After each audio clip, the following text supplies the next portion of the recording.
Suki's Kimono by Sherry Ugaki. Illustrated by Stefan Jorish.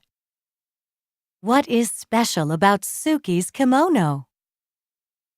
Genre: realistic fiction. Has characters and events that are like people and events in real life. Does Suki remind you of someone you know?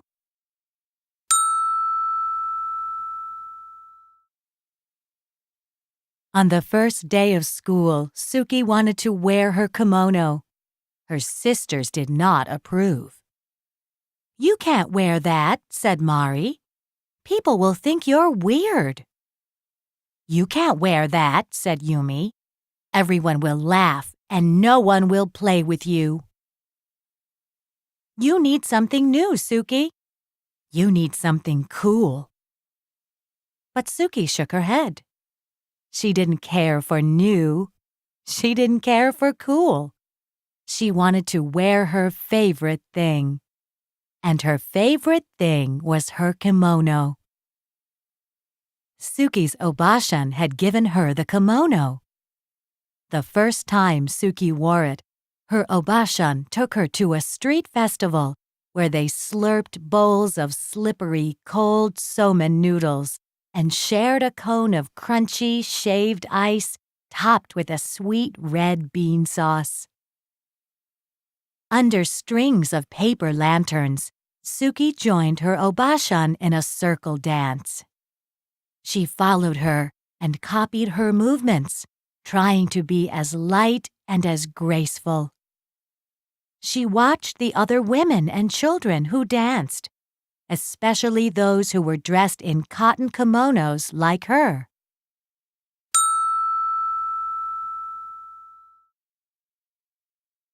Later, Suki sat so close to the stage that when the taiko drummers performed, bum, bum, bum, bum, she felt like she'd swallowed a ball of thunder, and her whole insides quaked and quivered.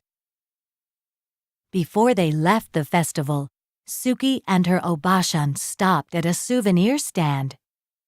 There were many things to choose from, but her obashan found the prettiest thing of all, a handkerchief of pale pink linen, decorated with tiny maple leaves and cherry blossoms. When she gave it to Suki, she said, "This will help you remember our day." Now it was time for school.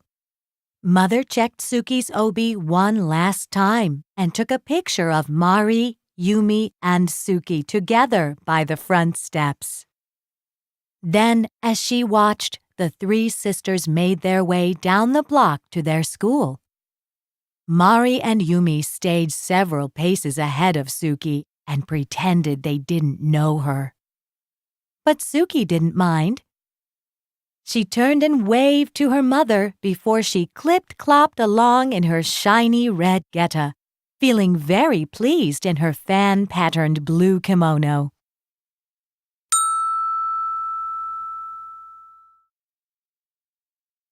Once in a while, Suki would lift her arms and let the butterfly sleeves flutter in the breeze. It made her feel like she'd grown her own set of wings. When they reached the school, Mari and Yumi hurried across the yard to a group of their friends.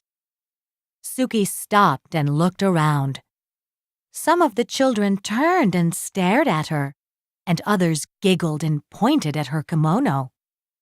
But Suki ignored them. She took a seat on a swing to wait for the bell.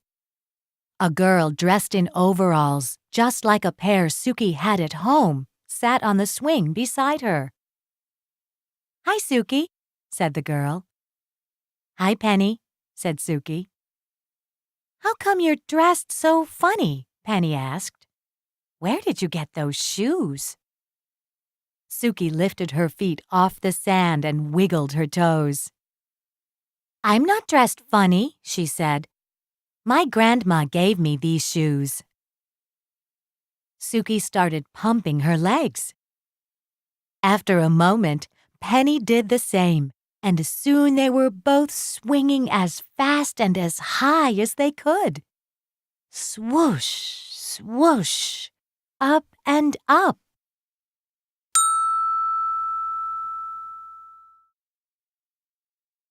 When the bell rang, Suki and Penny jumped off their swings and ran to the gym for the first day assembly. Once they were finally taken to their new classroom, Suki chose a desk near the window. Penny chose a desk next to Suki. As they waited for everyone to find a seat, two boys in front of Suki turned and snickered behind their hands. One of the boys reached over and snatched at Suki's sleeve. "Look at this," he said. "She's a bat." Suki felt her cheeks burn, but she did not respond. Instead, she concentrated on sitting up straight and tall, the way her obashan always did. It was easy to do with an obi wrapped snug around her middle. Her obi was golden yellow, and in its folds Suki had tucked away her pale pink handkerchief. "Welcome to the first grade," said the teacher. "My name is Mrs. Paggio." She smiled. "Let's introduce ourselves and tell everyone what we did this summer." When it was her turn to speak, Suki stood up and told the teacher her name. "Hello, Suki," said Mrs. Paggio. "What did you do this summer?" "My grandma visited us," she said, straightening her sleeves. "She brought me my kimono and my geta." Suki raised her foot to show the teacher her wooden clog.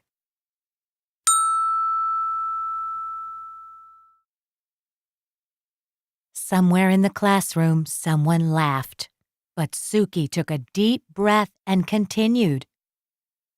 "The best thing was that she took me to a festival, and there were dancing girls dressed like me, and they danced like this." She took a few steps and swayed her arms sideways. "Look, now she's dancing," someone said. But Suki didn't hear. She hummed the music she remembered hearing at the festival. She remembered how it felt to dance barefoot in the open air on fresh-cut grass that tickled her toes. She tried to picture the other dancers, how they moved forward in the circle with the rhythm of the music, how they stamped their feet, first right, then left, swung their arms first up, then down, how they stepped back and back and back, then clapped. When Suki couldn't remember the next step, she made it up just to keep dancing. 1, 2, 1, 2, 1, 2, stop.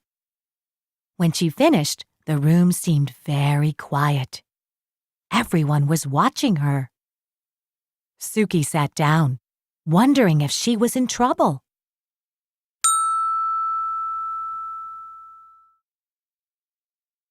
But Mrs. Paggio said, "That was wonderful, Suki," and she started to clap.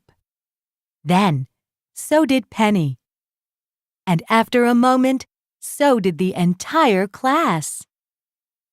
After school, as the three sisters walked home together, Mari and Yumi grumbled about their first day.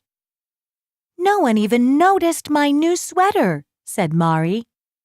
"No one even noticed my cool shoes," said Yumi. But Suki just smiled. As she clipped-clopped along behind them, Suki pulled out the pale pink handkerchief from her obi and held it up over her head to catch the wind. And in her blue cotton kimono and in her shiny red geta, Suki danced all the way home.